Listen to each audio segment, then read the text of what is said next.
Greenfield School District, reading you a bedtime story, Asian American Pacific Islander Month, and so we're celebrating our brothers and sisters from Asia and the Pacific. And this story tonight is Yoko Kushama covered everything in dots and wasn't sorry.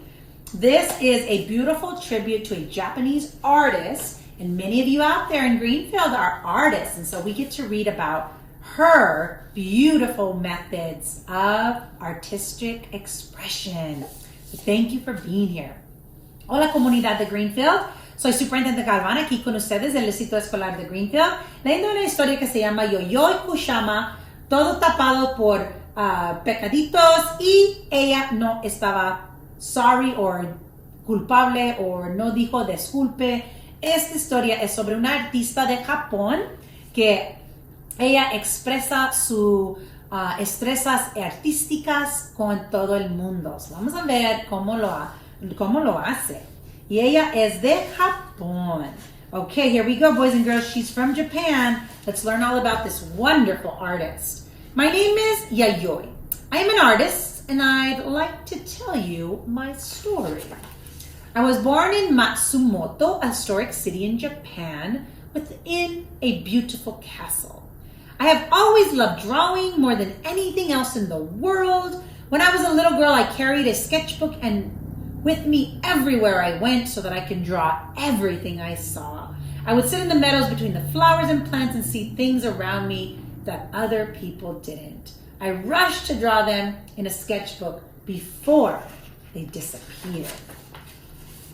I used to dream of becoming a famous artist. I longed to fly away to other countries where artists were doing exciting new things. So when I grew up, I decided to leave Japan. My mother didn't want me to go, but I was determined to make my dream come true. I got on a plane and I flew to America.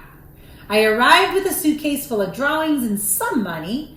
I had hidden in my shoes, but the money soon ran out. With nothing left to buy food, I went to the market to pick up some scraps. I would find fish heads and cabbage leaves that had been thrown away, which I used to make soup. At least it was something. I lived on my own in an apartment where I painted all day and all night. I painted hundreds and hundreds of dots into large canvases. The dots often came of the pictures and ended up on my dress, table, and walls. But I wasn't sorry. Each dot was part of 1,000 of others that made me feel like I was a single dot that was part of an infinite universe. I was making lots of paintings, but I was poor and alone. One day, an elephant lady came knocking on my door. Her name was Georgia O'Keeffe, and she was a famous American painter. I had written her a letter asking for advice on how to become a successful artist.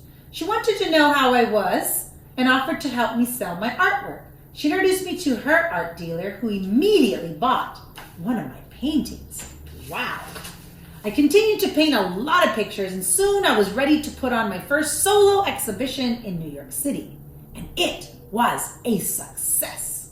I made more and more exhibitions and more ideas for new works. I made soft, cushioned shapes, which I used to fill rooms, booths, and boats, and cover couches, armchairs, and dreams. I covered bags and dresses with dried potatoes. I filled rooms with glittery balls and lights. I created mirrored rooms which reflected everything over and over. I also organized performances that I called happenings, where I covered people's bodies with dots. It was a pretty cool, daring thing to do at that time. I organized a happening on the streets of New York to protest against the war in Vietnam. I covered lots of women and men in dots, and they handed out leaflets with messages of freedom and peace. As soon as I was released, I started working even harder than before. I held other happenings, I made films, I published a newspaper, and I created unusual party dresses. I even made a huge dress that could be worn by as many as 25 people at the same time. I love creating all of this new experimental art, but there came a time when I had to stop because I became unwell.